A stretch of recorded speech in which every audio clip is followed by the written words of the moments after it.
అందరికీ నమస్తే అండి. వార్తా కబుర్లకు స్వాగతం. నేను మీ Vamsi Krishna. Red book red book red book ఇది మనం లోకేష్ గారి పాదయాత్ర సమయంలో పదే పదే పదే పదే విన్నటువంటి మాట రెడ్ బుక్ అని. ఇప్పుడు నిజంగా ఈ రెడ్ బుక్ అమలవుతుందా లేదా కొందరి దగ్గరే అది ఆగిపోతుందా, అంటే కొందరికే పరిమితం అవుతుందా? ఇది మనం ఈరోజు ఈ వీడియోలో మనం మాట్లాడుకుంటున్నటువంటి టాపిక్. ఈ వీడియో మీకు నచ్చితే ఖచ్చితంగా లైక్ చేయండి, ఛానల్కి సబ్స్క్రైబ్ చేసి నన్ను కొంచెం సపోర్ట్ మాత్రం చేయండి. ఇక వైసీపీ అధికారంలో ఉన్నప్పుడు తెలుగుదేశం పార్టీపై తీవ్రంగా రెచ్చిపోయినటువంటి నాయకుల జాబితా చాలా పెద్దగానే ఉందండి.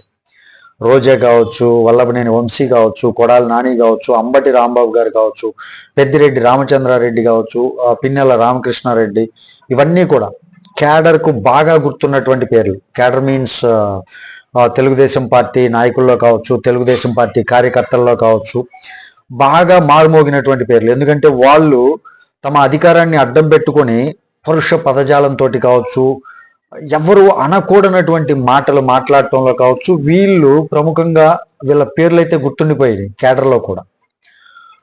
ఇక లోకేష్ గారి పాదయాత్రలో ఉన్నప్పుడు ఒక మాట చాలా క్లియర్గా చెప్పారు, అందరికీ గుర్తుండే ఉంటుంది.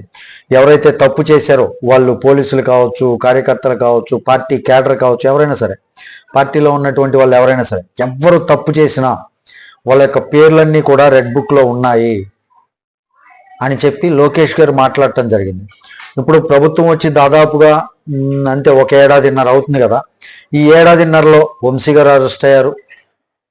కానీ అక్కడే ఒక జాగ్రత్త కనిపించిందండి. వంశీని అరెస్ట్ చేసేటప్పుడే ఒక జాగ్రత్త అయితే కనిపించింది. అతనిపై సింపతి రాకుండా, హైలైట్ కాకుండా, అంటే అతని యొక్క అరెస్ట్ జనాల్లో హైలైట్ అవ్వకుండా చాలా కూల్గా హ్యాండిల్ చేశారనమాట. అందుకే ఆ అరెస్ట్ రాజకీయంగా ప్రభుత్వానికి పెద్దగా మైనస్ అయితే కాలేదు.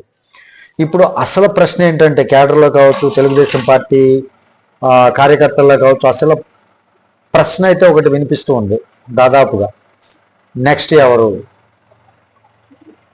అంటే. చాలామంది మాట్లాడారు కదా, ఎలా పడితే అలాగా బూతులతోటి అలాగా రెచ్చిపోయి మాట్లాడారు కదా. అసలు నెక్స్ట్ ఎవరి అరెస్ట్ ఉంటుంది అనేటటువంటి వాటిల్లో ప్రధానంగా క్యాడర్లో ఉన్నటువంటి పేర్లు ఏంటంటే, రోజా గారు.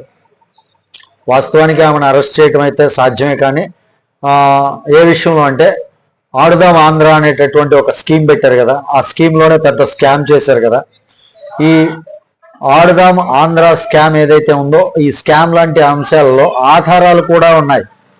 ఇప్పుడు టీడీపీ కూటమి ప్రభుత్వం దగ్గర ఆధారాలు కూడా ఉన్నాయి. కానీ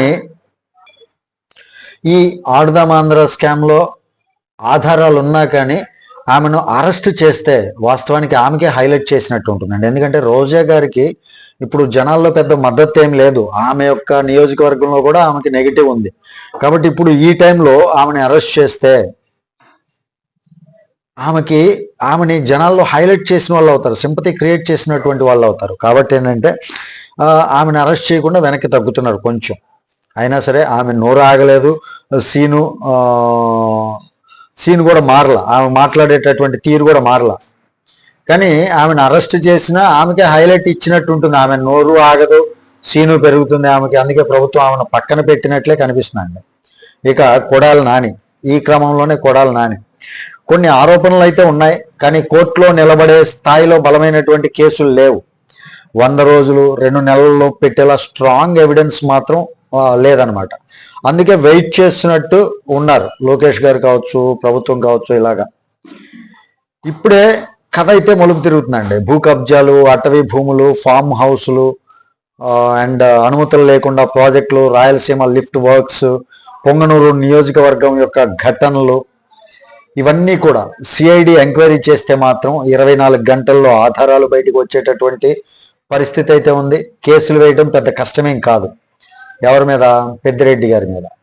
కానీ సమస్య ఏంటంటే, పెద్దిరెడ్డి గారికి వైసీపీలో నెంబర్ 2 మాత్రమే కాదండి పెద్దిరెడ్డి గారు.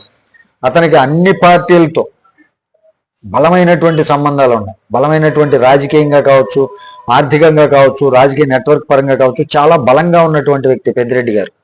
అందుకే అతన్ని అరెస్ట్ చేస్తే రాష్ట్ర రాజకీయాల్లో పెద్దగా సంచలనం అయ్యేటటువంటి అవకాశం ఉంది. అందుకే కొంచెం వెనక్కి తగ్గుతున్నాయి అనమాట.